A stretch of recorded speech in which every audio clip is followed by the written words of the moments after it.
In a world where legends rise and fall with every punch, where the roar of the crowd fades, but the stories live on. This is where those stories are told. This is Talkin' Boxing with Billy C. From the blood, the sweat, and the glory, to the controversies, comebacks, and knockouts, we go behind the ring, no fluff, no hype, and definitely no BS. Just the truth behind the fight game.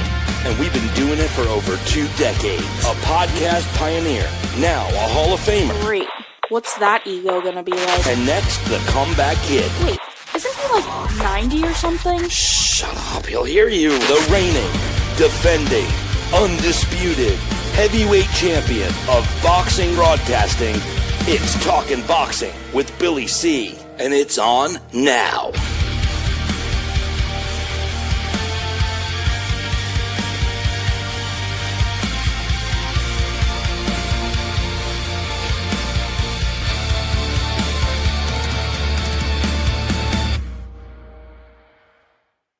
And we're coming to you live from the Billy C Studios in Lake George, New York. I'm Bill Calogero, and it's time for the Billy C Show. Good morning, good day, good evening, whenever you're watching, whenever you're listening. I hope you're doing okay today. Today's show, it's being brought to you in part by my book. You guessed it. Tom Molyneux, From Bondage to Baddest Man on the Planet, is available right now where all good books are sold. And you can get a copy right now where you're watching or listening to this very show. Just go to Amazon.com and check it out. Oh, wait a minute. It's the holidays, right? The fat guy in the red suit's coming soon, right? Well, we got a special for you. Just visit BillyCBoxing.com and click on the book. And the publisher, you can get the book directly from the publishing company for, I think it's $12 a copy. And there's no limit. So great stocking stuffer. So do that. Hey, how's everybody doing? This is our last show of 2025. We will be back, and we'll be sending a bunch of little bits out there, but we'll be back on Wednesday, January 7th, 2026. So we got a busy show scheduled for you today.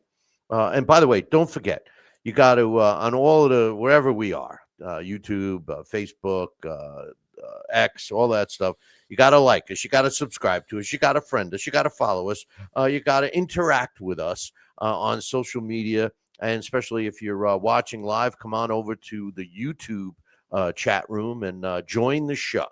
But today's show, we got a busy show scheduled for you today. We're going to talk about Usyk against Wilder. I know I talked a little bit about it last week, but it's a pretty much done deal. Just waiting for a date. I'm going to give you my final thoughts on Jake Paul versus Anthony Joshua. I got some more thoughts on that proposed fight league that I just can't stop thinking about it. My thoughts on the whole Terence Crawford and the WBC saga. I got some boxing news to chat about. I got the last weight class in the Billy C rankings, the flyweight division, and a lot more. But first, let's talk about the fights that took place this past Saturday. In the cruiserweight division, we had Jay Apataya improved to 29-0 with 23 of his wins coming by knockout. When a crushing left hand at 56 seconds of round 8 pretty much destroyed Hussein Chikara, who ended up in the hospital. As far as I know, he just got out of the hospital today. And at the end of the fight, they interviewed Opataya, and he said, you get these nights, we go back to the drawing board. I'm very disappointed in myself. I feel like I've let a lot of people down with my performance. I made a lot of mistakes. He went on to say, all we want are the unification fights. We want Ramirez. I've been asking him for a long time for the fight. And he wants, to fight, to combine the titles. He wants to unify all the titles. I don't know if you've seen this fight, but Sin Cara, I'm sorry, rocked Opataya in the second round. I thought he was going to go down. A solid right to the jaw, rocked Jay Apataya. The one thing about Apataya is he does take shots. He was down once in his career against Marius Briedis back in 2022, where he suffered a broken jaw, but he came back to win. He's a real interesting fighter. If you haven't seen him fight, I suggest that you punch up this fight that he had this past weekend and check him out. You're going to be seeing a lot more of this guy next year and the years to come. Cruiserweight division, I think it's really here in the States, it's an unsung division. I hope it finally gets the recognition it deserves.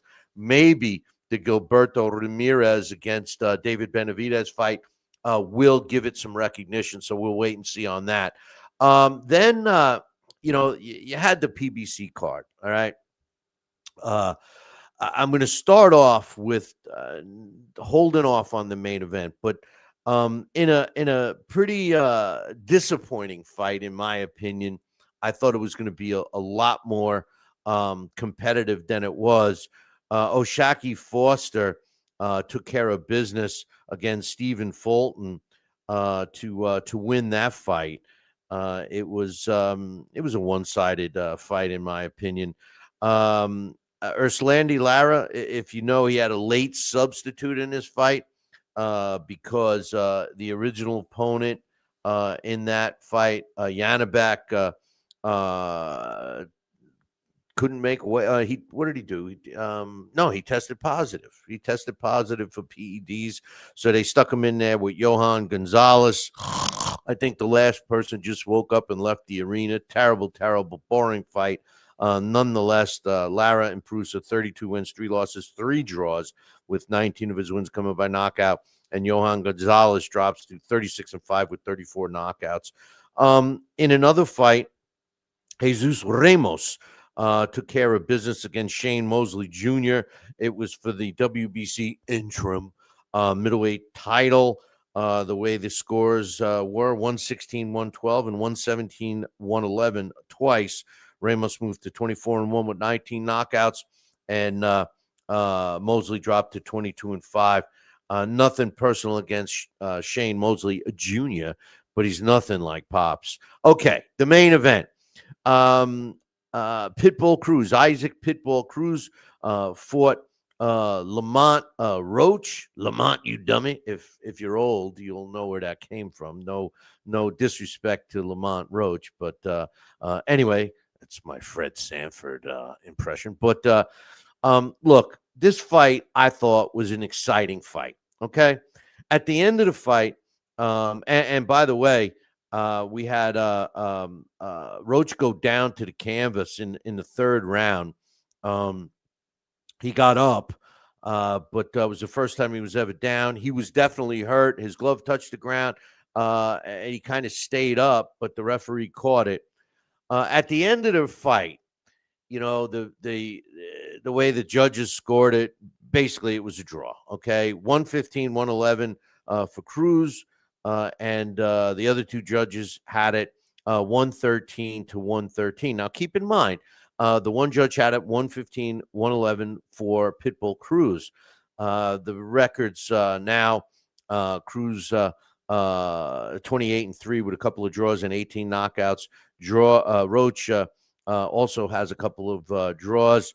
He's now 25-1 with 3 draws and 10 of his wins coming by knockout. Now, here's the thing. All I have heard was crying and bitching and moaning from Lamont Roach and his team. Now, remember, if you watch this fight, okay, and let me be honest, I would refuse to pay for a PBC fight card. I will never do it again. They're all like this. It's smoke and mirrors. It ends up being a bullshit card. All right. And how did I watch the fight? Well, you know what? I watched it on a stream. Let's just say that. Okay. And but I did watch it, but I refused to pay. I'm not paying anything for the PBC. I'm sorry. I'm being honest about it. The PBC is a shim sham scam. Okay. The whole organization. But as far as this fight goes, after the fight, Lamont Roach, you know, they were both disappointed that they got a draw, but you didn't hear much complaining from Lamont Roach. it wasn't until afterwards, the next day, he starts complaining that he was robbed. Then Robert Diaz gets in front of a mic and he starts telling everybody, oh, it was a robbery. It was a robbery. Judges, blah, blah, blah. Next time we have a fight, it's going to be in Roach's hometown, blah, blah, blah, blah, blah.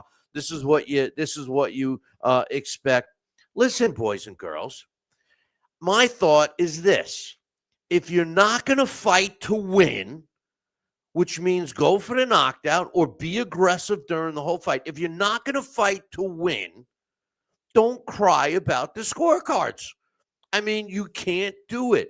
You can't expect. Look, one of the best things that I've ever seen, and they did it once, I believe, and never again, was when ESPN put little cameras on top of the judges' heads, and they went and showed you a replay of different punches, landing, a knockdown, and all of this stuff from each viewpoint of the judges.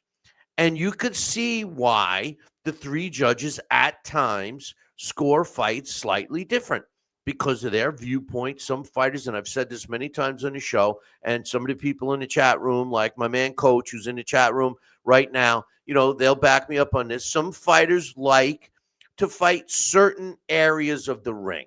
Let's just, for argument's sake, say fighter A likes to fight near the red corner or that part of the ring. So he's going to try to bring the fight to that side of the ring more often, okay? So the judge that's sitting furthest away from that may not see the hit, the punch landing or whatever. That's why I'm so anti-punch stats during the fight. A lot of these commentators, which is another reason I'll never watch PBC, is that Ronaldo. I can't stand someone that is yelling and screaming at me during a fight and won't shut up for 1 second of the fight, whether it's happening or whether it's in between rounds. Look, it's very disheartening to have to be told what I'm trying to watch on my own. If it was maybe if they want to show the replay and comment on that, but you look, you got to call the action what's happening in front of you, not Mamma Mia every time he does it. But anyway, the truth of the matter is, if you're not going to fight to win, and in my opinion, fighting to win is going for a knockout. I mean, listen, that's the basis of the sport of boxing, right? Render your opponent unconscious, right? I mean, that's the way it is supposed to be, So, if you're going to pussyfoot around and pitter patter and try and steal rounds, then cry foul at the end, in my opinion, you don't have a leg to stand on. You gotta, look, it reminds me when Floyd Mayweather fought Oscar De La Hoya. Oscar De La Hoya was winning on most of the scorecards, and then Nacho Bernstein in the corner says, listen, don't worry about it. We got this fight in the bag. You can coast the last few rounds, which he did, Oscar, and he ended up losing a close decision. You can't do it.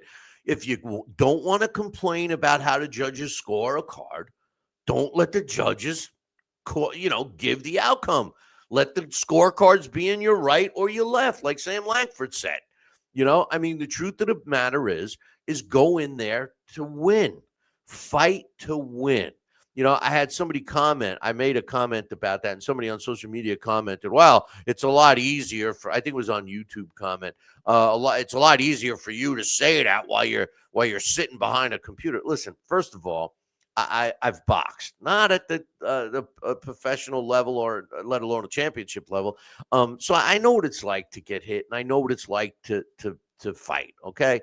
But the truth of the matter is you just cannot assume that that you're winning a fight because of some reasons, like I just said earlier, like the judges. The judges may be seeing a different viewpoint. They might not see a punch that landed flush. They might have thought it grazed. That's one of the things about boxing that makes the punch stats so useless, in my opinion. The punch stats are subjective. Why are they subjective? Because you have human beings scoring the fight. So that's the same scenario as the judges. if one of the guys that's generally they have, in some cases, they have one guy doing it all, but generally in the best situation, they have one guy working the red corner, one guy working the blue corner, and they're scoring punches. They're saying, oh, this punch landed, this was a power punch, this was a jab, and they keep track of it. Okay. Subjective, boys and girls. You know, how many times have I said where me and you and some other guy could be watching the same fight, you know, sitting in the same area, and we see a punch, and I say, wow, that was a great punch. The next guy says, you know, he blocked a lot of that punch. It grazed him. And the third person could say, I didn't even think it hit him.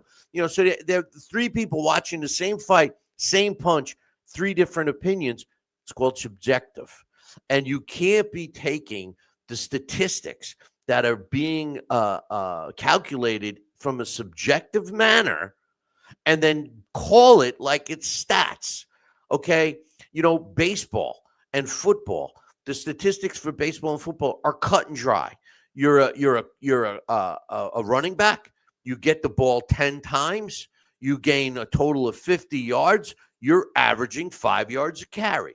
You're a baseball player. You get up to bat 10 times. You get a hit 5 times. You're batting 500. It's the statistics. It's cut and dry. Boxing's not like that. Now, if you want to talk about the punch stats after a fight as a conversation piece, I'm all for it.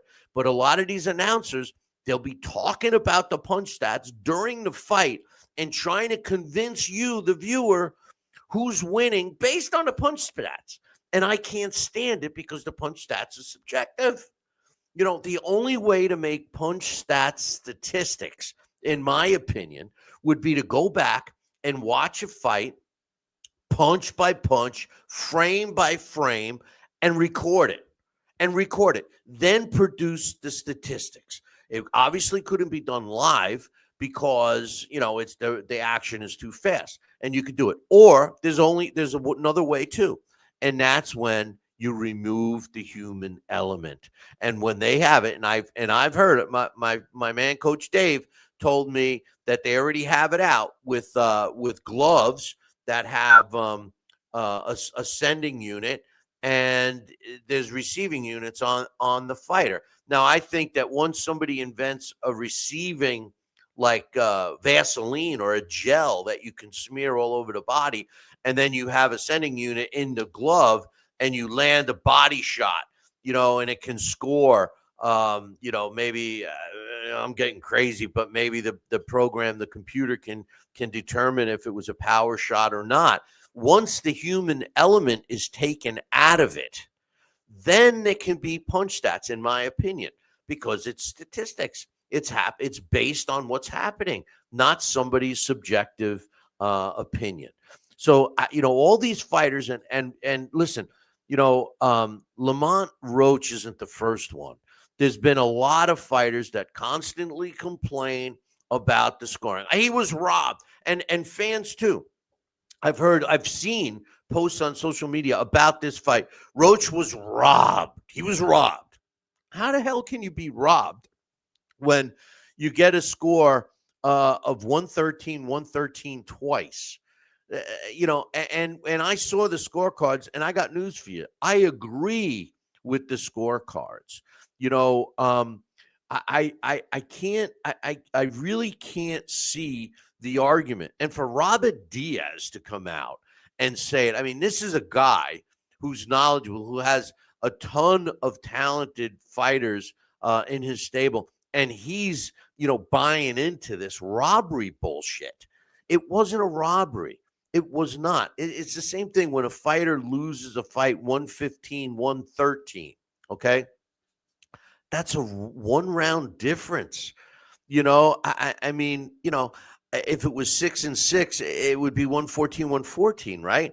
I mean, so, you know, you can't cry robbery if it's a one-round difference. That means you didn't do enough, convincingly to win the rounds. You know, how many of these fighters today pull the Sugar Ray Leonard deal where they try to come on strong for the last minute of the fight?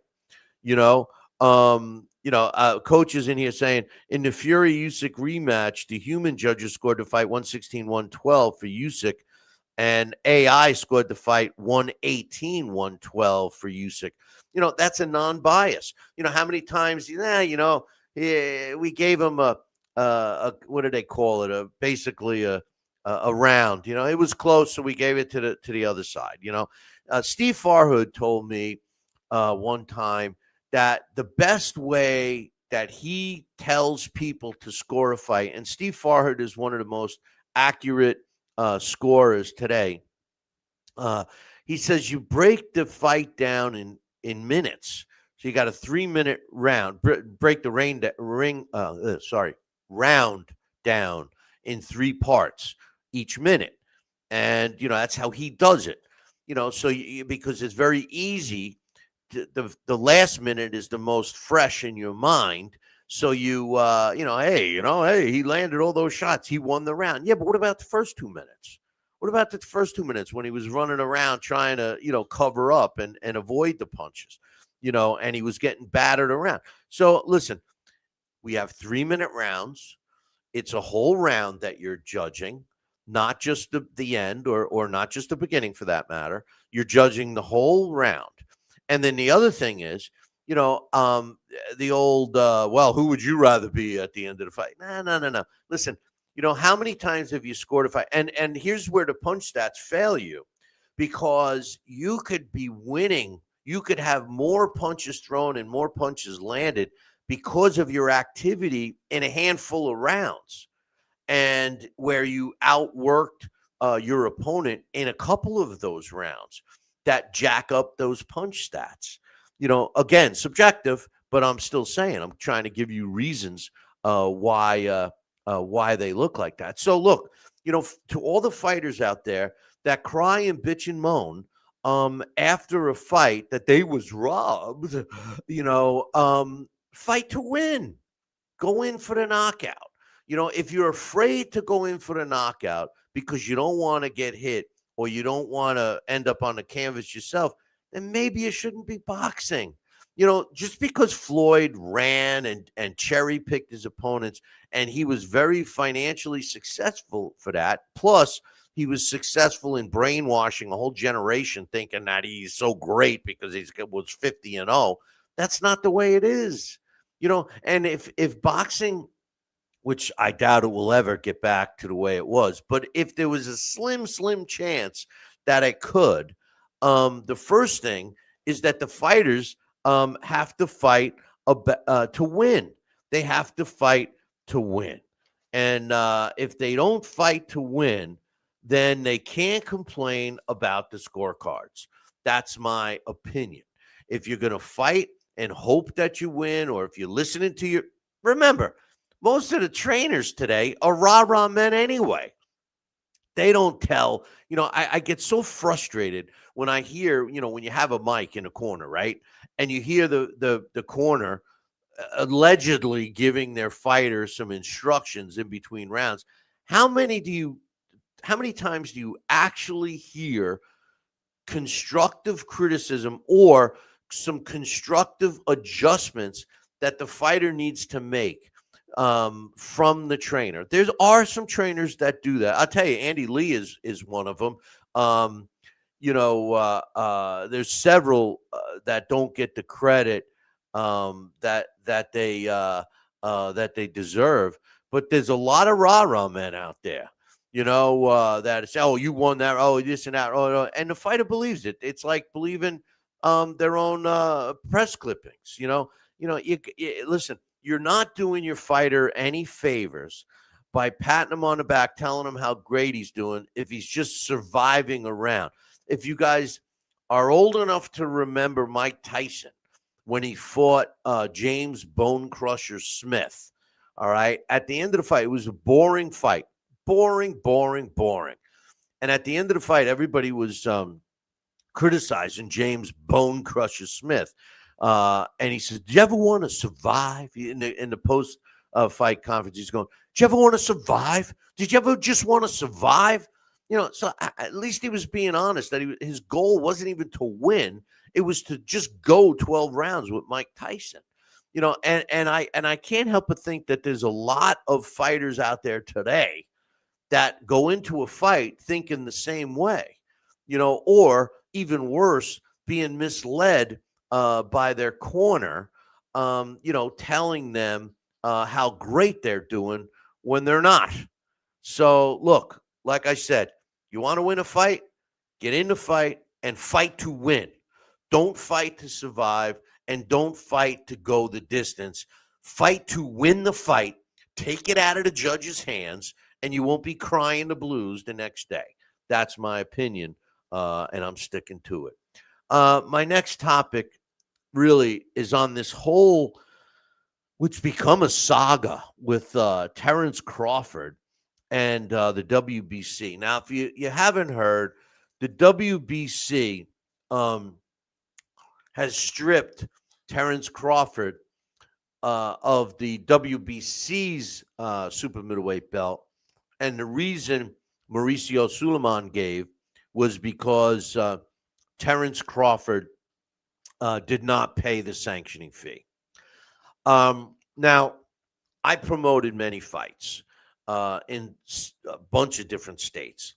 And whenever we had title fights on it, I paid the sanctioning fee. Now, maybe I was a jerk and I paid it, but a lot of these bigger, apparently, because I was corrected, I made a statement on social media, but apparently a lot of the fighters now are responsible for the sanctioning fee, which surprises the hell out of me because most fighters, they don't want to pay for anything.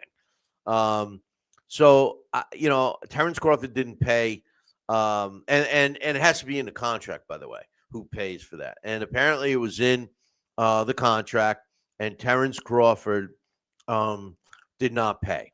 So they stripped him. And Terence Crawford basically says, hey, you want me to have your belt?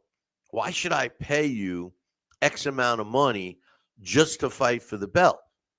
Now, here's the thing. I want to point out that Floyd Mayweather Jr., who, I don't know if you guys know this, but I'm not a big fan of him. But he wasn't paying sanctioning fees.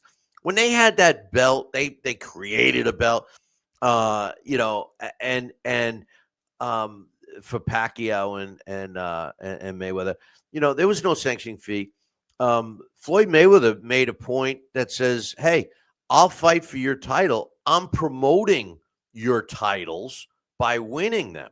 Now, Floyd got himself in a position where he didn't care about the belts, and neither did his fans. His fans, or the people that wanted to see him get his ass kicked, would watch him fight whether there was a belt on the line or not. And then you go back in the history of boxing, there's all of the fighters that have made it to a certain plateau in boxing don't need a stinking belt. They'll still have the fanfare. I mean, look at Mickey Ward and Arturo Gotti. I mean, there's not many other sets of fights where, trilogies that, fighters fought and people loved them, or even two fights, and people loved both for 3 fights, that there were no belts on the line. Who cared? We got treated to some great fights, and the thing is, you go through Mike Tyson. Do you think Mike Tyson needs to fight for a title to draw people? When you get to a certain Manny Pacquiao, do you think he needs people? Even Floyd, you think he needs a title? If he decided to make a comeback, people are going to go watch him to either win or lose. Manny Pacquiao, people go watch him. They don't need a title. It's sad because what I read between the lines is that they're selling the titles. You're buying the titles. Look, I was honest and told you guys that basically you're paying, you're bribing. Okay, if there's not a better word, bribing. Yeah, Augie, I'm saying it.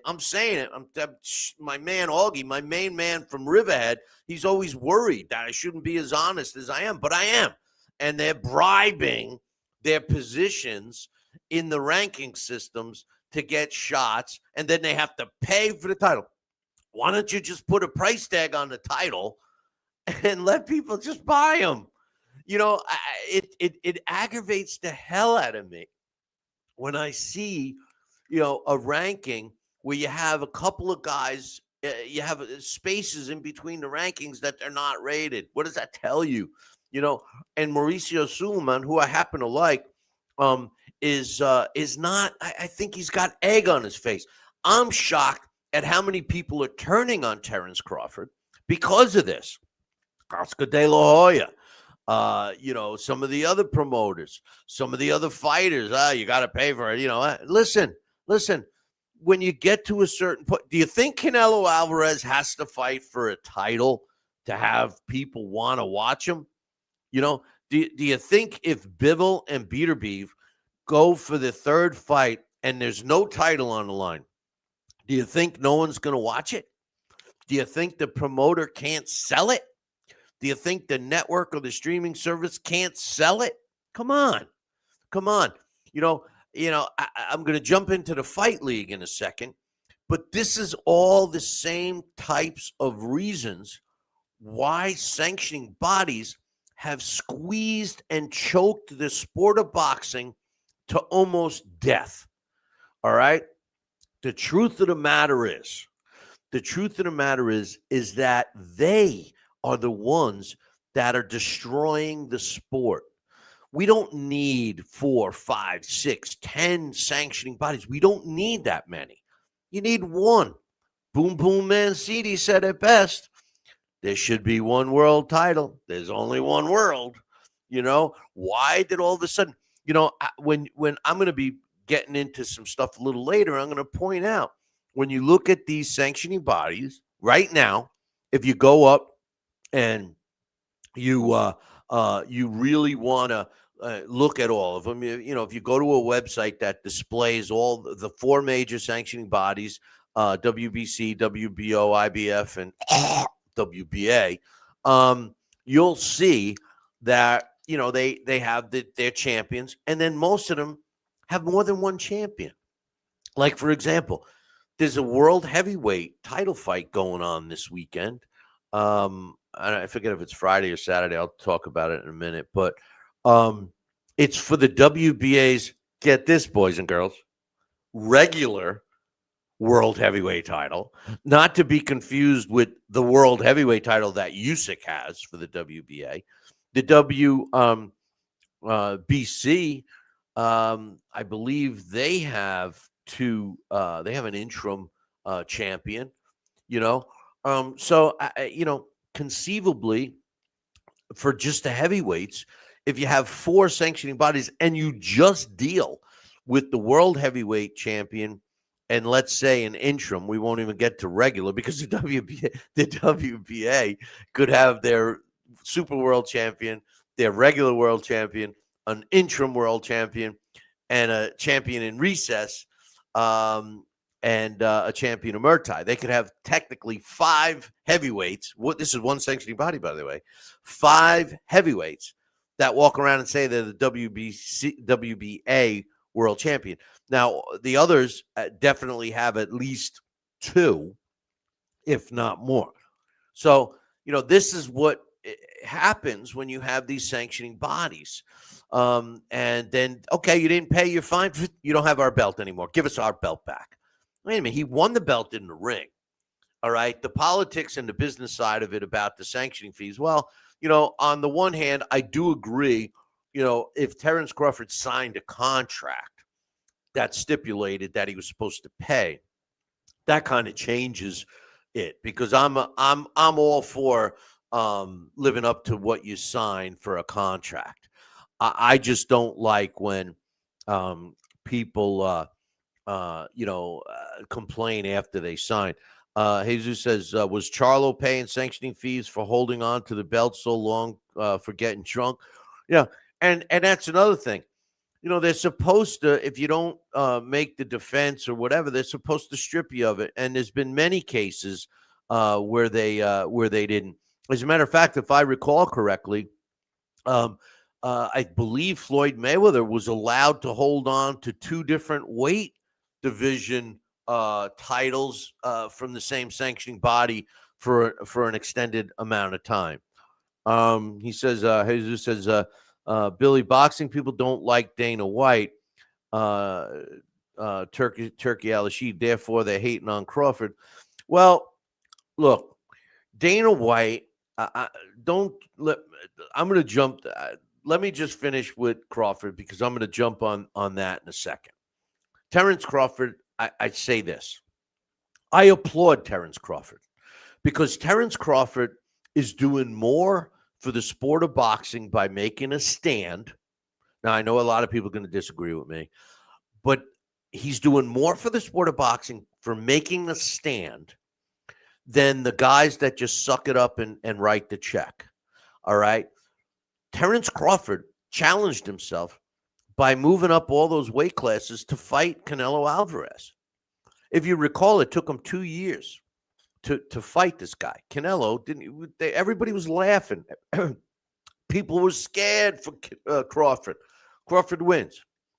People didn't give Terence Crawford the credit all the way up to that fight.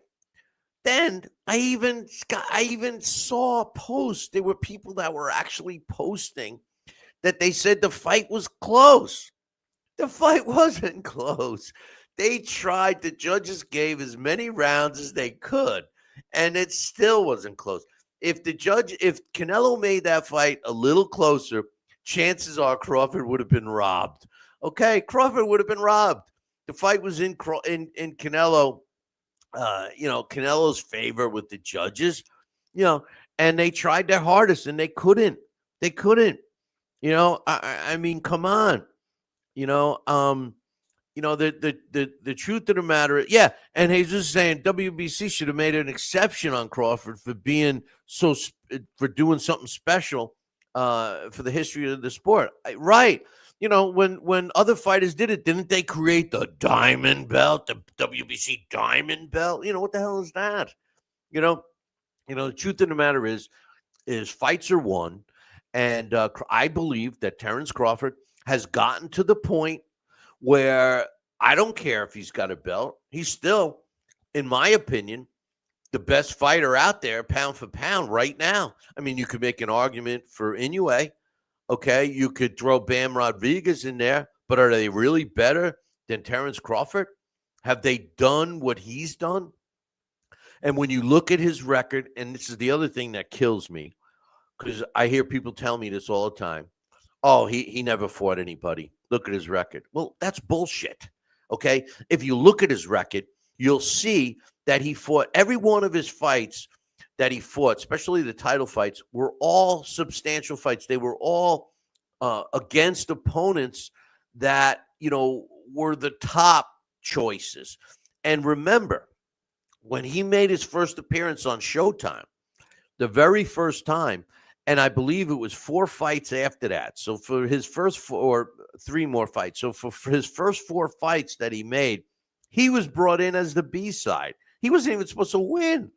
And then all of a sudden, they're like, no, maybe this kid from Omaha, Nebraska isn't that bad. And then he became the A side. And like I've said time and time before, his biggest mistake was signing with Top Rank.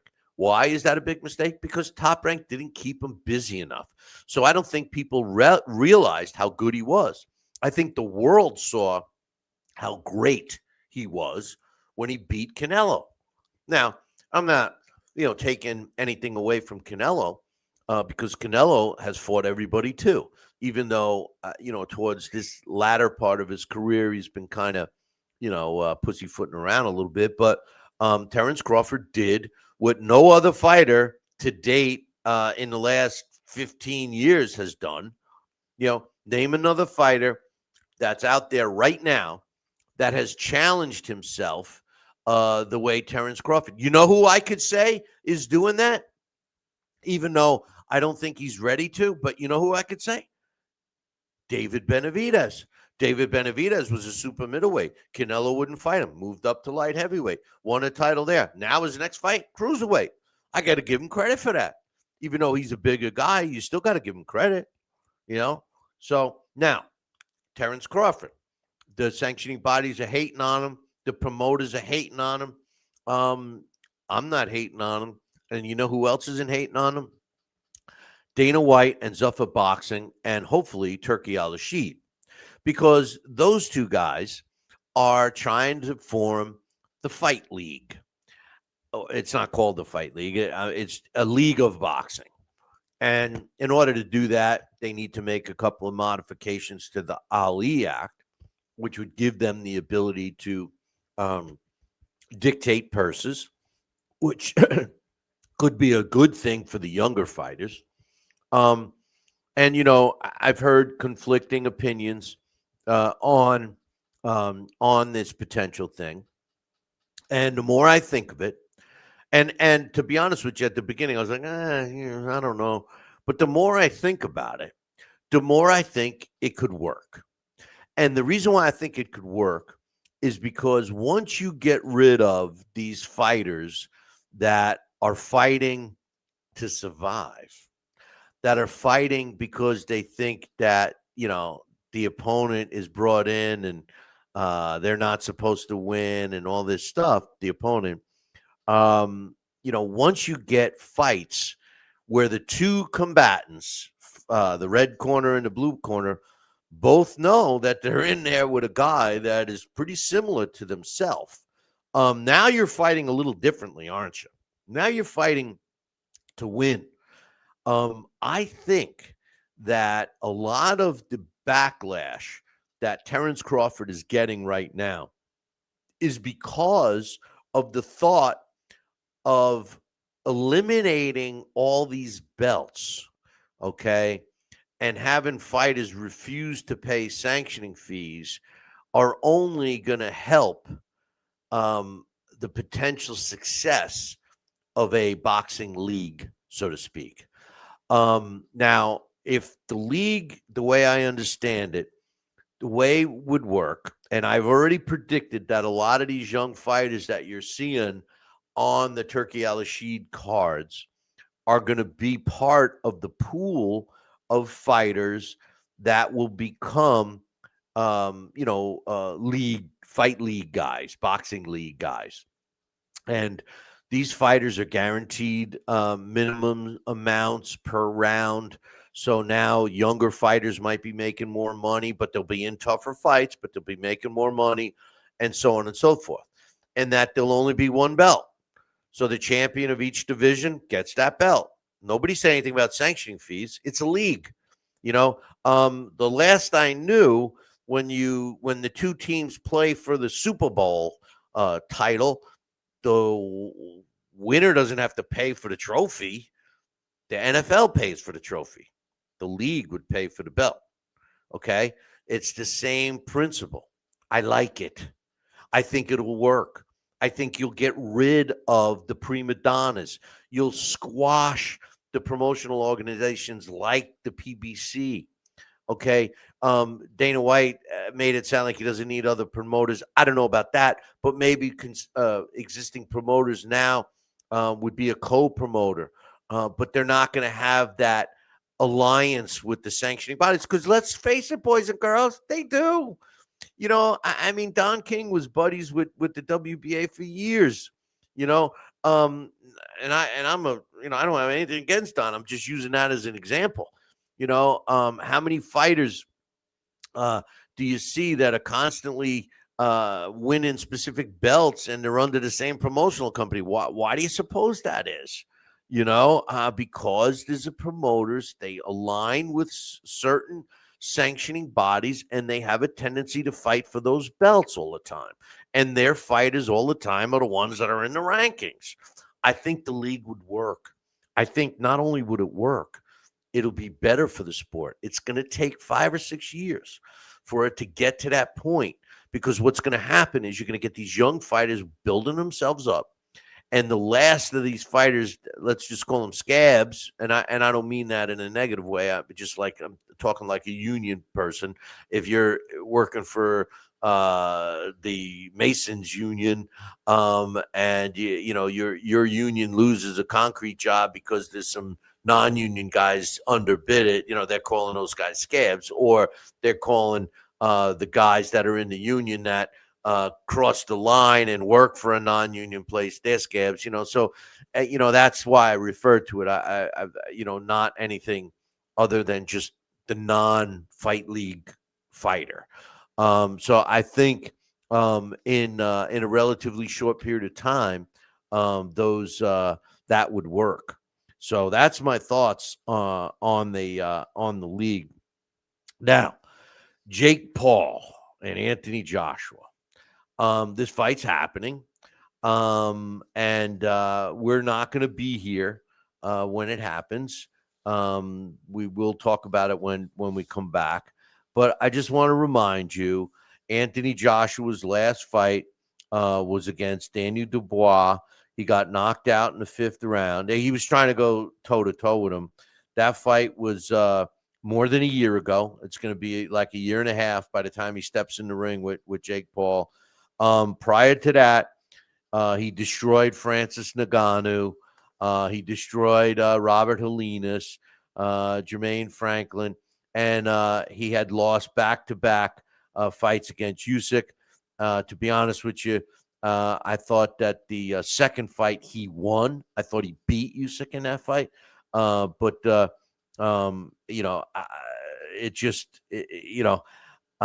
He's in shape. Okay. From what I've seen, he's in really good shape, but the guy is always in good shape. But he's working out pretty hard. Reports from his camp says he's doing very well. He's with a new team.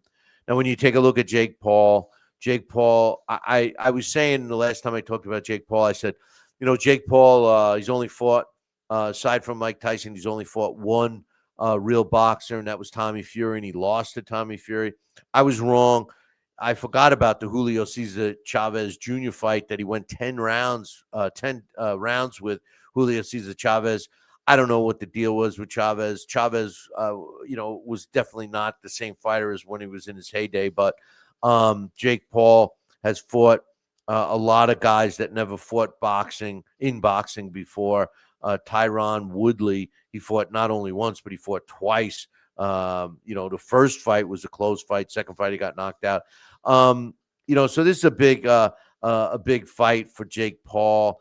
I mean, he did fight and beat Julio Cesar Chavez. You can't compare Chavez to Anthony Joshua. And the Mike Tyson fight, we all know that was a scripted fight. Now we know that was a scripted fight. My man coach is saying Jake Paul loses to Amanda Serrano. I would never bet against Amanda Serrano if she fought Jake Paul. But anyway, Jake Paul has been training very hard. As a matter of fact, he's been sparring with Lawrence Oakley, a now heavyweight from England. He was a cruiserweight champion. He was a bridgeweight champion. Remember, that's WBC. They have another avenue for sanctioning fees. But I just think that that's it's not going to help Jake Paul. And this fight is an easy one to predict. I'm predicting Anthony Joshua to win this fight. This fight should end within 4 minutes. Anthony Joshua should just come out and knock out Jake Paul.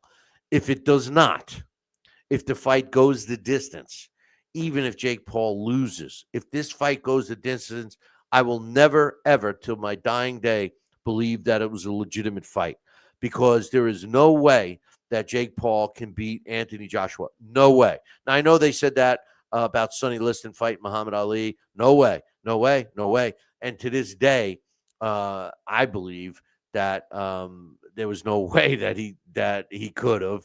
And there was some shenanigans. Not the first fight, because Sonny Liston took him lightly, but definitely the second fight. So those are the updates. I'm going to watch it. But I don't see this being a competitive fight if it's a real fight. But, it is what it is. The other thing I wanted to talk about was the Alexander Usyk and Deontay Wilder fight. I made some comments about that. As a matter of fact, I got comments thrown at me because of the title of the last show. I said that this fight, Deontay Wilder against Usyk, is exactly what's bad for boxing.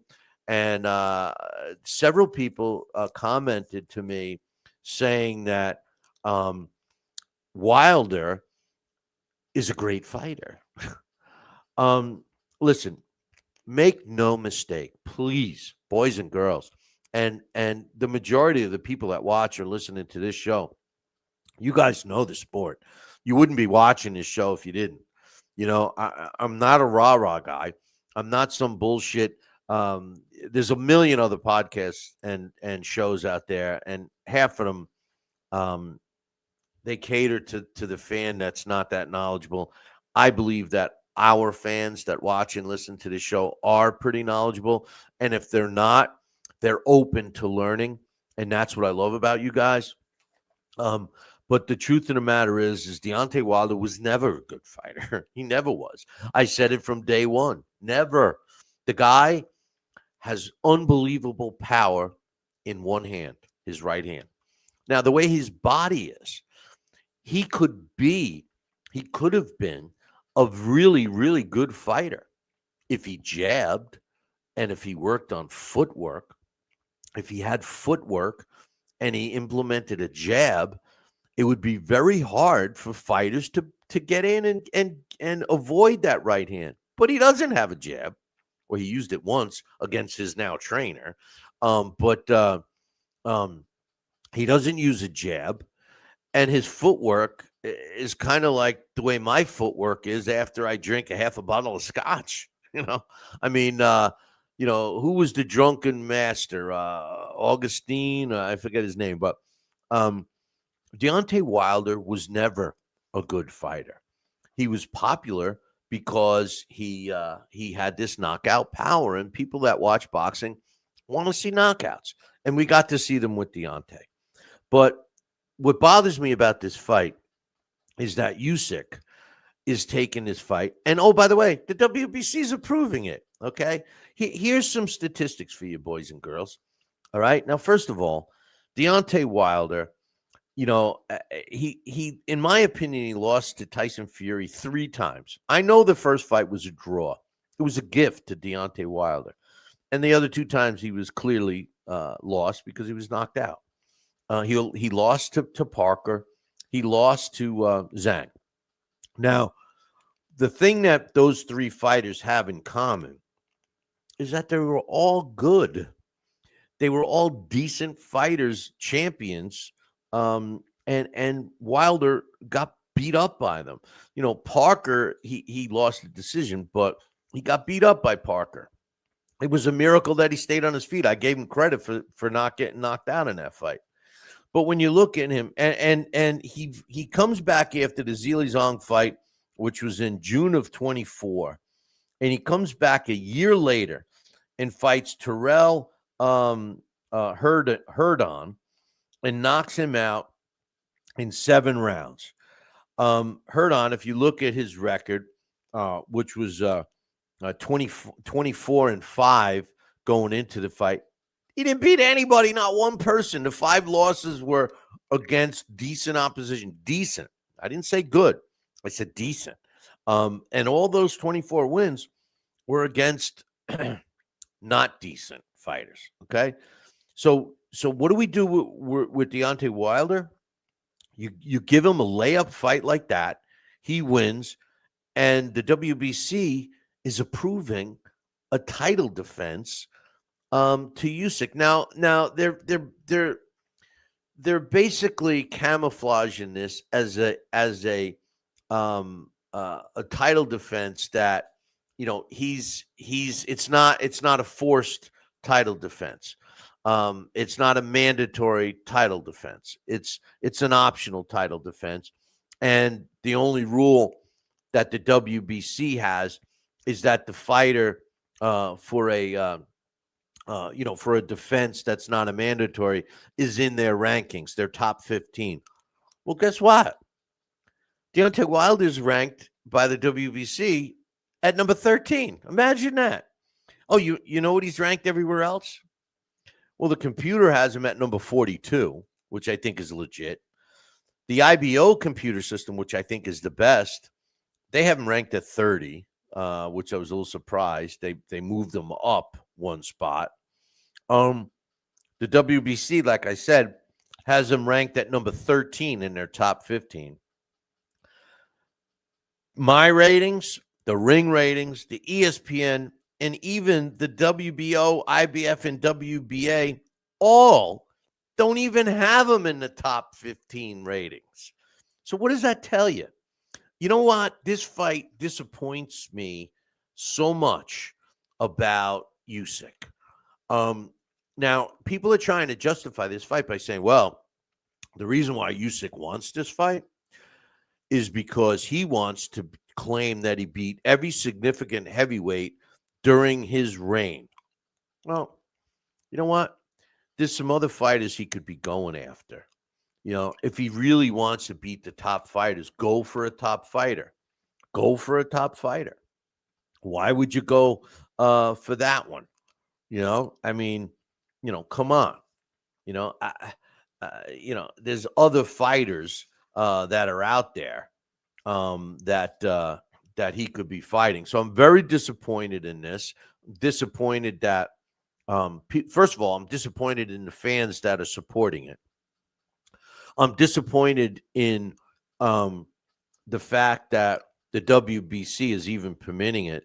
But more importantly, I'm disappointed with Alexander Usyk for even suggesting it. So, you know, and the thing is, you know, you could make the argument, hey, listen, Deontay Wilder, no matter who he gets in the ring with, he's got that puncher's chance of knocking him out, which is true. It's true. He's got a puncher's chance of knocking out Usyk, a puncher's chance. Now, let me ask you this.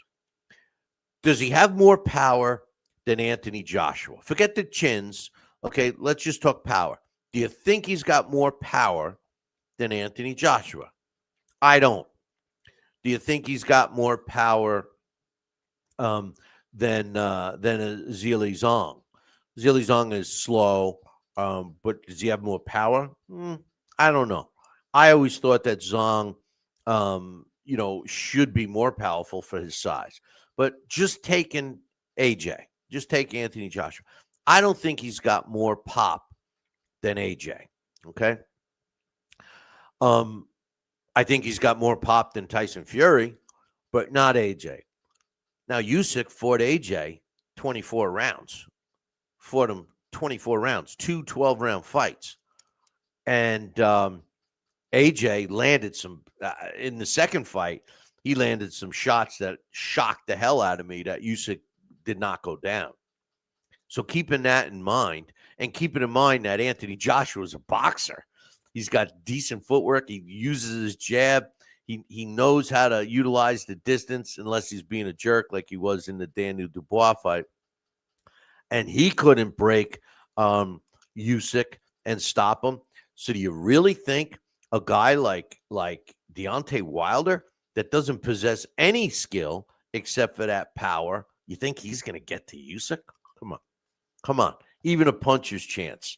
I just don't think. Yes, love it. He's only got the right hand. That's it. That's all he has. So anyway, you know, speaking of heavyweights, you know, the WBO right now. So Usyk abandoned the title, and so Joseph Parker lost to Fabio Wardley. So they awarded, that fight was for the interim WBO title, right? Joseph Parker was also he tested positive for cocaine after that. And according to Joseph Parker, he doesn't know what it was. He's never done any so-called recreation drug and blah, blah, blah. So they're trying to get to the bottom of that. But as a result of Fabio Wardley winning the fight and subsequently Alexander Usyk getting rid of that title, vacating that title, and it wasn't because he was afraid of Fabio Wardley. He's looking at the most money. And I think that, you know, Turki Al-Rashid is probably going to throw some money at, you know, Usyk to fight Deontay Wilder. And it just seems like he'll be able to get more money than Wardley. But Wardley now is the WBO champ.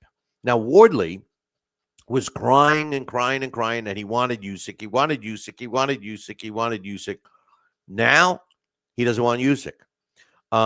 There was an interview with Frank Warren the other day, and they said, well, he's not fighting Usyk,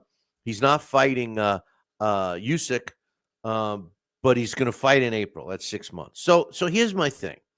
Fabio Wardley, who I didn't even believe. Now, I like Fabio Wardley, so I'm not saying this in a negative way. But Fabio Wardley is a guy who's currently right now 20 wins, no losses, and a draw. 19 of his wins coming by knockout. He beat Parker with the 11th round stoppage in his last fight, right? That was October 25th. He fought, and he had a win and a draw over Frazier Clark, who was 8-0 the first fight. That was the draw. And then the knockout win, he was 8-0-1, right? So he got that win. The only other fight on his resume that you have to really look at was Justice Hunai, who was 12-0 at the time. Now, he did have wins over Nathan Gorman and David Adderley, who were both, British fighters with decent records. So, but my point is that I didn't think that he deserved a shot at Usyk, whether he had the title or not. Now, all of a sudden, they're talking he's going to make a title defense. Okay, so if you take a look right now at just the WBO, I'm not even going to look at what I think are the top fighters in the division. But if you just look at the division that he's the champion of, which is the WBO, okay?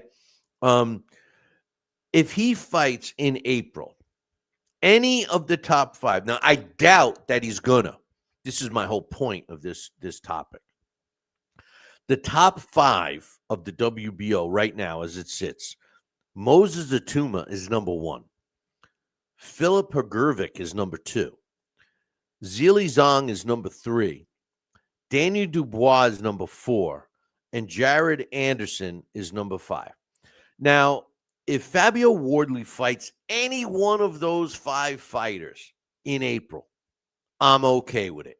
I am 100% okay with it. Okay?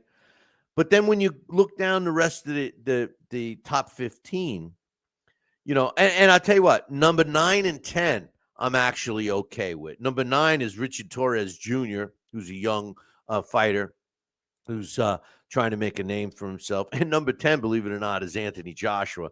If he fought any of the top five or number 9 and 10, I'm totally cool with it. All right. But you watch, he is going to end up fighting like their number 15 guy is Gustavo Trullo. I got to be honest. I never heard of this guy. I never saw him fight. I never saw Vlad Surenko fight either. He's number 14. Now, F.A. Agjagba is number 13. Richard Racapore is number 12. Those two guys I've heard of, but they're number 12 and 13, respectively, in the WBO. Jermaine Franklin's fighting Moses Atuma next. So you could cross those two off right now.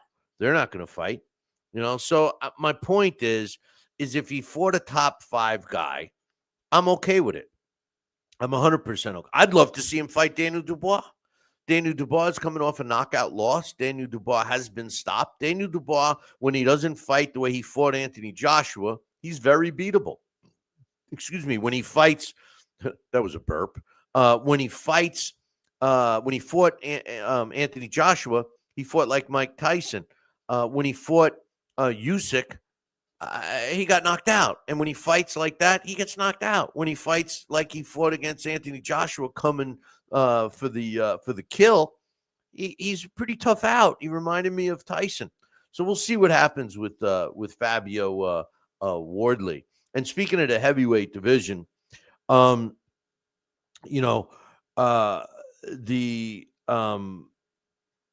we all think of when you think of the world heavyweight champion, at least I think of, and I think most of you guys think that, if somebody asked you on the street, who's the world heavyweight champion, you're going to say Alexander Usyk, right? I mean, we think of him as the champ, right? But when you look at this, you have the WBA has Kubrat Pulev as their regular champion.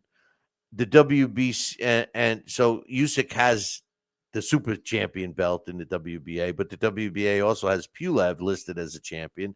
The WBC has Usyk as their heavyweight champion, but they got Ajit Kabiel as their interim champion. And, the WBO is now Fabio Wardley. There is a fight on the 12th. December 12th for the regular. And I love that the WBA has the balls to even promote this, but it's for their regular WBA World Heavyweight Championship, boys and girls. And it's Kubrat Pulev, who's the current champ. He's current WBA regular champion of the world. And he's taking on Murat Gassiev. And that's going to be on the DAZN. And that is December 12th. These are fights I'm going to be watching while I'm off on my Christmas holiday.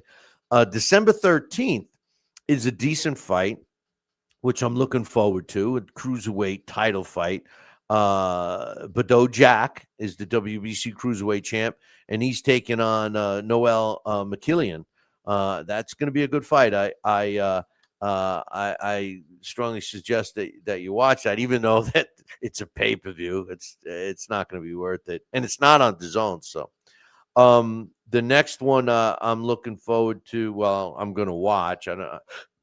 I'm not so sure I'm looking forward to it, but Jake Paul against Anthony Joshua. That's December 19th, and it's going to be on Netflix. It's going to be taking place in Florida. And the last fight of the year that I'm going to be looking forward to is after Christmas, December 27th. Naoya Inoue is taking on David Picasso for the undisputed super bantamweight title. Now, I want you guys to make note that Inoue is not taking some bullshit layup fight. David Picasso is a good fighter. He's top ranked. So this is a good fight. This is a good fight, and I'm looking forward to it. So those are the fights I'm going to be looking forward to close out the year. I'm going to be giving you some fights that I want to see for 2026. That's coming up in a minute. But to finish my rankings, remember I did my own rankings because I got sick of exactly what we've been talking about here for the last hour. About the rankings and the payoffs and the shim-sham scams and all this shit. So I decided to do my own rankings. Now, if you're new to the show or if you just, don't hear this part of the show, I'm only doing the original 8 weight classes plus the cruiserweight division. So I've given you guys every division so far except this last one, which is the flyweight division. Now, I'm going to be doing them once a month. I'm going to be coming out with my monthly ratings. So if you want them, I'm just going to email them to you. I'm not posting them anywhere. I might refer to them during the show, but I'm not going to read them off the way I've been reading off each one as I, did it. If you want to get on my list, just drop me an email, Billy@TalkinBoxing, TalkinBoxing.com. And I'll get you on the list. So every month when I release my new ratings, I will email you a copy so you have them if you want them. If not, hey, forget about it. But all right, so this is the flyweight rankings. Now, I want to point something out because, again, this circumvents back to the whole sanctioning body BS that I've been talking about on this show. Now, we all know that the sanctioning bodies make their money from sanctioning fees. They also make their money from positioning fighters in their rankings, right? So that's how they get their money. It's a business. Business is business, right? Well, check this out. This flyweight rankings that I'm going to be giving you, it's actually combining the minimum weight or straw weight, the junior flyweight, the flyweight, and super flyweight divisions. Now, how far apart are all these divisions? Well, I decided to include the cruiserweight division because between the light heavyweight division and the heavyweight division, the maximum weight on the light heavyweight is 175 pounds. The minimum weight of a heavyweight is 200 pounds. So that's 25 pounds. That's a big jump, right? So, from 175 to 199, 176 to 199, that's cruiserweight. So I figured that was legit. And most of the others are 10-pound difference, right? And that's why you combine it like welterweight and super welterweight, right? But the straw weight / minimum weight, junior flyweight, super flyweights is 10 pounds. The lowest max minimum weight is 105, and the max for the super flyweight is 115. So you got 1, 2, 3, 4 different weight classes that get sanctioning fees for every one of the belts. And this is my point, boys and girls. So my number one flyweight in the world today, Jesse Bam Rodriguez. My number two flyweight, what I'm calling flyweight in the world today, Masamichi Ibuki from Japan. Rodriguez is from the USA. Number three, Ricardo Rafael Sandoval. He's from the United States. And listen, some of the other things that I took in consideration when I was ranking these guys was the experience level that they had. A lot of these guys in the lower weights, just to fill out the rankings, because there's not that many registered boxers anymore. Some of these guys have 10, 12 fights, and they're champions and stuff. That's another problem. And if you read When in Doubt, Stop the Bout by Mike Silver, which I'm just about done with, great read, you'll see a lot of his points in there about the lack of experience with today's fighters and why so many of them are in danger all the time because they don't know what the hell they're doing. My number four fighter in the flyweight division, Fernando Daniel Martinez from Argentina. Number five is a Mexican fighter, Sergio Alfonso Mendoza Cordova. Number six is Kazuki Takamani out of Japan. Roman Gonzalez is number 7 out of Nicaragua. Number 8 is Francisco Rodriguez out of Mexico. Number 9 is Kenshiro Taraji from Japan. Now, number 10 is actually a world champion in the computer rankings and stuff as a straw weight, as a minimum weight. But I got him at number 10 as a flyweight, Oscar Collazo from Puerto Rico. Number 11, Kazuto Ioka from Japan. And number 12, Thanaskak Simsri out of Thailand. And I apologize for my normal, destroying people's names. But my man Dax is in the chat room. He said, most cruiserweights are larger than heavyweights of the 70s and 80s. Listen, that is so true. People forget Rocky Marciano. He fought at 100 when he was in his best. It was fought at 188 pounds. 188 pounds he fought. I mean, anything over once. And a lot of those guys moved from light heavyweight to heavyweight. Ezra Charles is another one.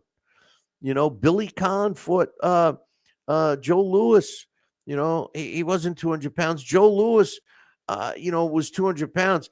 Jack Johnson at the turn of the century, last century, the 1900s, he was considered a monster. And what Dax is saying right here is he would have been a cruiserweight today. He weighed 201 pounds. He could have dried out a little bit and been a cruiserweight, and he was a monster for a heavyweight in his era. So anyway, remember, if you want to get on the list from my rankings, just drop me an email, billy@talkinboxing, TalkinBoxing.com. And don't forget, you got to, with all of our stuff, subscribe, follow us, friend us, like our posts, interact with our posts. We'd really appreciate that.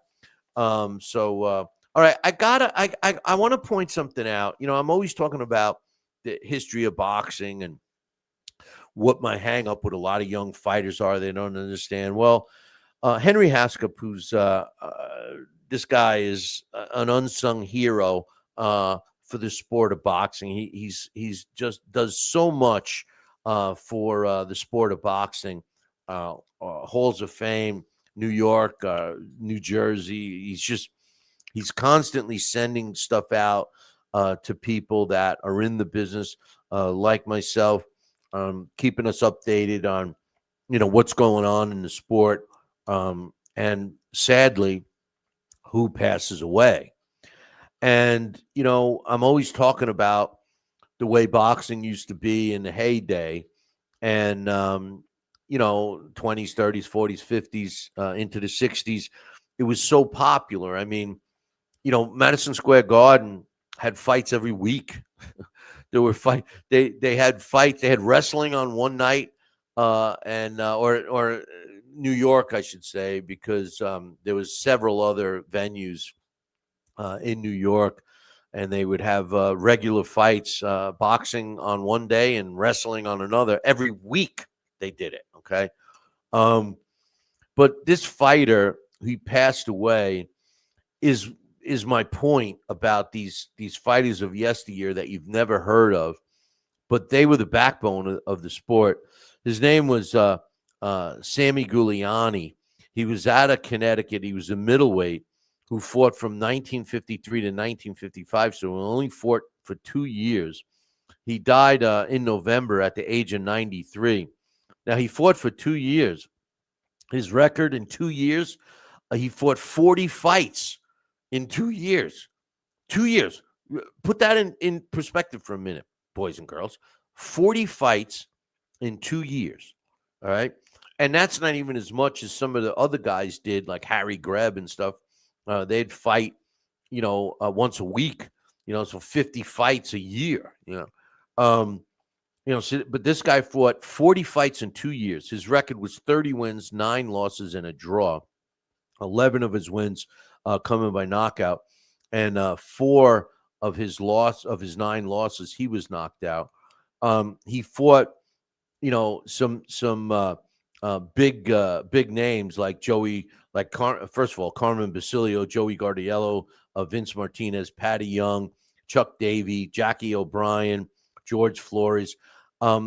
These are the kinds of guys that paved the way for the sport of boxing that you have never heard of. And quite honestly, I had never heard of Sammy either. But these were the kind of tough hombres, so to speak, that we had, that, the fighters that you have heard about back then used to fight. And, when you're fighting this frequently, because boxing was a trade, guy fought professionally for 2 years, had 40 fights, 20 fights a year. That's pretty impressive. I think what I'm going to start to do, my man coach is saying Harry Greb had 45 fights in 1919, what I'm going to start to do is keep you guys up to date. I know it's kind of morbid. My man Alex P is probably going to love this segment, but I'm going to keep you guys up to date on some of these because they're disappearing. I mean, this guy was 93 years old, but some of these all-time greats that are still around that pass, I'm going to do a little thing like I just did, give you an idea who he was, where he's from, what his record was, and some of the fighters that he fought. So I got an email from my man Chase, and I didn't read it quick enough, come to think of it, I didn't even check today. So if there's anybody that had sent me an email that had a comment or concern or, wanted to make a point, I promise I'll get to it next year, our first show. which, by the way, if you're tuning in late, this is our last show of 2025. We will be back on Wednesday, January 7th. Our first guest of the year will be Boxing Bob Newman. He's going to give us a rundown on all the sanctioning body conventions, if he still wants to talk to me after today's show. But he'll be our first guest, and then we got a slew of them every week. So, and Nate Campbell apologized for not coming. He had an emergency. He was the only one since we came back that didn't make it, and he'll be back with us too early next year. My man Chase said, hey, Billy C., what were your thoughts on the skill set of Michael Watson had before his career-ending accident? Okay, well, here's the deal, Chase. I thought that Michael Watson, now for all of you that don't know who Michael Watson is he was a fighter who fought in the late 80s into the 90s. And he was a middleweight, and he compiled a record of 25 wins, 21 coming by knockout. He was an English fighter. And he had 4 losses, 2 knockouts. What did I think of him? I thought he was pretty good. I thought that he was well on his way to becoming a lot more popular than he is today. In the late 80s, he started a string of very impressive wins over on the other side of the pond, beating Sam Houston, Don Lee, Kenneth Stiles, Joe McKnight, Ricky Stackhouse, Reggie Miller, to name a few that were good fighters. He also stepped in the ring with Nigel Benn in May of 1989 and knocked out Ben in the 6th round. He even fought the body snatcher, Mike McCollum, right after that fight. The win over Nigel Benn catapulted him into a Mike McCollum fight. And he went 11 rounds with the body snatcher before he succumbed to him. He followed that up with another good win against Errol Christie. And he had a couple of, basic stay busy fight wins. Then he stepped in the ring with Chris Eubank, the original Chris Eubank, in 1991, June of 1991. And Chris Eubank was 27-0 at the time. And it was a very controversial. This was for the WBO World Middleweight title. It was a very controversial fight. Michael Watson, if you go back and watch the fight, you can make a strong argument that Michael Watson won this fight. My cough drop just fell out of my mouth. But he lost a majority decision. They had a rematch. Today's not a great day. I'm spitting my cough drop out on my desk here, and I burped into the mic before. Next thing I'm going to do, I'm going to start farting and stuff. But anyway, he fought Chris Eubank in the rematch in September of the same year. And in the final round, and both fighters, I mean, this was a war. If you want to, Chase is asking me what I thought of his skill set. I thought he was a really good fighter. I mean, he had been stopped twice of his 4 losses, but one of them was against Mike McCollum, and the other one was this second fight against Chris Eubank, where he was stopped in the 12th round. But Chris Eubank had hit the deck as well. Watson went into a coma after this fight. He ended up going under not 1, not 2, 6 separate brain surgeries. He suffered speech problems. He couldn't talk. He couldn't walk in a wheelchair, the whole 9. Very sad story. Right at the when he was on the cusp of really becoming a worldwide figure, not just a domestic fighter. The good news of this sad story is that this guy battled back. not only was he a really good fighter in the ring, he was a toe-to-toe guy. He'd like to mix it up. And the good news is he ended up he can walk. Not that great. He does stay in a wheelchair, but he can walk and he can speak. He's his what do they call it? Rehabilitation has really worked. So he's 60 years old now, and I'm glad that Chase asked me to talk about him because, quite honestly, he's a forgotten guy. Michael Watson, middleweight, big time middleweight during the 80s and 90s until that second fight with Chris Eubanks. So thanks for the request, Chase. I enjoyed it, and it is a sad story. And like I said, the bittersweet is that he's he could have gone, and like Dax is saying, he was 20 years old. Was he only 20 years old in that fight? I think he was older than that, wasn't he?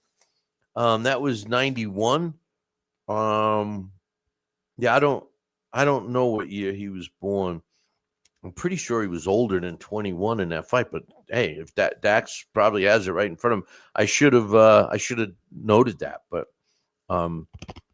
anyway, to close out the show here, I want to give you guys my thoughts on some fights that I want to see in 2026. Now, what I did was I took I went a little longer than my I took more than just my 9 the classes. Going blank here. It's been a tough year. So I got some fights here in some of these divisions that I wanted to mention, and hopefully we'll get to see them. So the first fights I want to see in the heavyweight division. I'm going to go down the heavyweight division. I want to see in the heavyweight division. You guys are probably going to disagree with me, but this is the heavyweight fights I want to see. This is the one where I have 4 fights I want to talk about. Number 1, I want to see, believe it or not, in 2026, I want to see Tyson Fury fight Anthony Joshua. I think that those two guys deserve to fight each other, or they owe it to England to fight each other, and the winner of that fight should be in the mix. So I'd like to see those two fight. I'd also like to see Daniel Dubois take on Moses Ituma. Moses Ituma and all the people around him say how great he is. Let's see him fight Daniel Dubois. And the fight I really want to see, we were talking about Fabio Wardley earlier. The fight I'd really like to see is Fabio Wardley against Ajit KBL. Ajit KBL is legit. Ajit is legit because this guy can fight, and I'm pissed that he's not getting the recognition that he deserves. And, he's not a big name. He fights out of Germany. He is fighting soon, but those are the fights. And then any of the winners of any of those 3 fights, I want to see fight Usyk. So that's my heavyweight fights of 2026. Exactly. I agree with Dax. He's saying KBL derails him. Of course he will.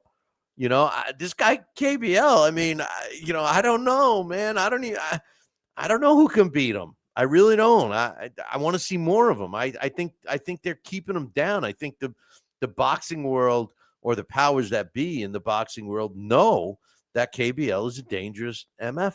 But in the cruiserweight division, I want to see Jay Apatea fight the Bado Jack and the Noel McKillian winner. That's going to be taking place soon. Yeah, coach is saying Tuma against Hergervik. Hergervik's another one. Hergervik and KBL are the 2 fighters that are really the most avoided fighters in the heavyweight division when you look at it. I know guys like Ituma, no one wants to fight me. Bullshit. But in the light heavyweight division, I want to see now some of these fights are already in play, but I want to see Dmitry Bivol and Artur Beterbiev, the third fight. From what I understand, it's going to happen. We're just waiting for the announcement. So that's one fight I want to see. In the super middleweight division, this is going to throw you guys for a loop, but I think it's an important fight because of how quickly the one guy has risen in the super middleweight division, and that's Hamaz Shiraz. I want to see him fight Jaime Munguia. Yeah, I do. I think that, I don't care about titles. I'm just putting fights that I think would be entertaining fights. And Jaime Munguia against Hamaz Shiraz, I would like that, and I want to see it. So, Turkey, if you're watching, don't be a turkey. Make these fights. In the middleweight division, I want to see Yanibek Alim Kalahala, Alim Kanala. It's Kanala, sorry, against Carlos Adames. Carlos Adames is quietly still at the top of, I think he's the WBC champ. I want to see Alim Kanala against Carlos Adames. In the junior middleweight division, this one's already scheduled, but we got to see it. Boots Ennis against Virgil Ortiz. I love the fight. Can't wait to watch it. Check this one out, boys and girls. I want to see in the welterweight division, Devin Haney, who I think is the most boring fighter ever. Really, ever. You know who I want to see him fight? Does anybody want to take a guess? Dax? Come on, man. Who do you think I want to see Devin Haney fight in the welterweight division? Right? Let's see. Dax is saying AJ is promoted by Warren.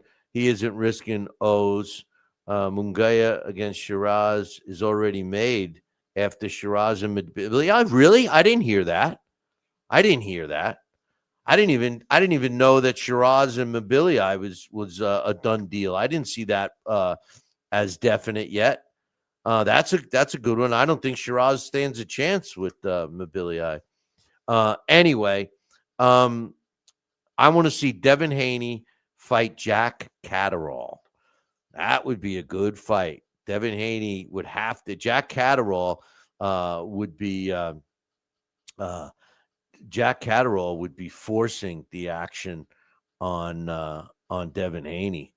Coach is saying Shiraz is underrated. See, I think he's overrated. So yeah, seeing him in that fight would be good.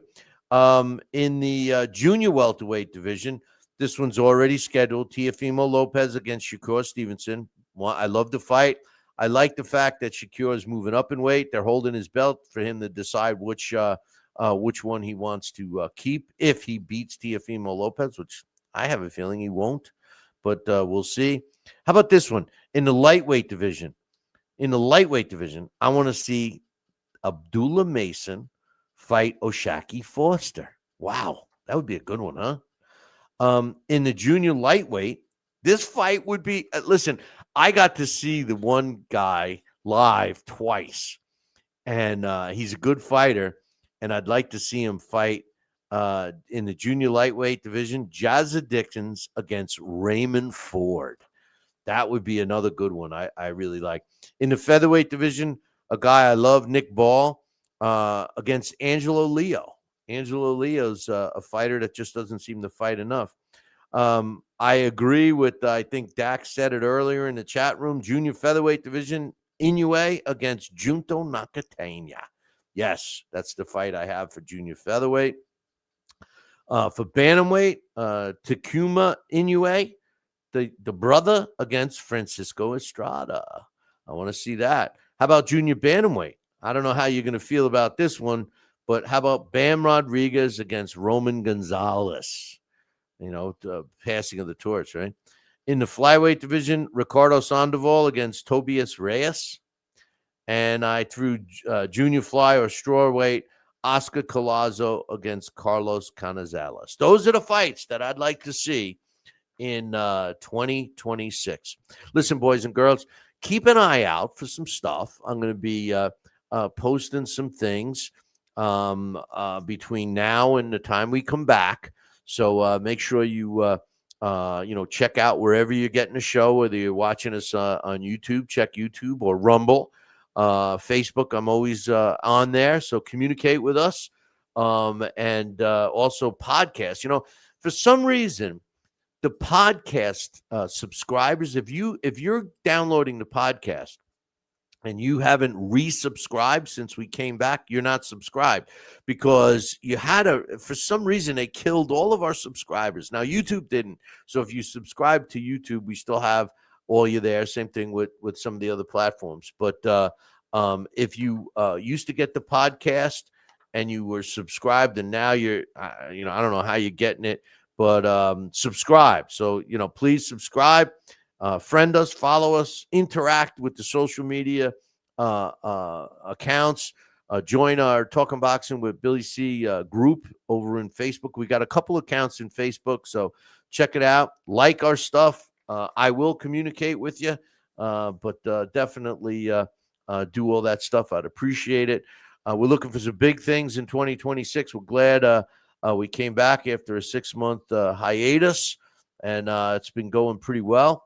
And hopefully the boxing business and the sport itself will be continuing to go well. I want to wish everybody out there happy holidays, and make sure you have a prosperous and good new year coming up, 2026. 2026, where's the Jetsons, man? I thought the Jetsons were going to be around in the 2000, but, I guess not. But anyway, happy holidays, happy new year. Make sure you tune in next time, which will be Wednesday, January 7th, same bat time, same bat channel. Until then, I'll leave you with this.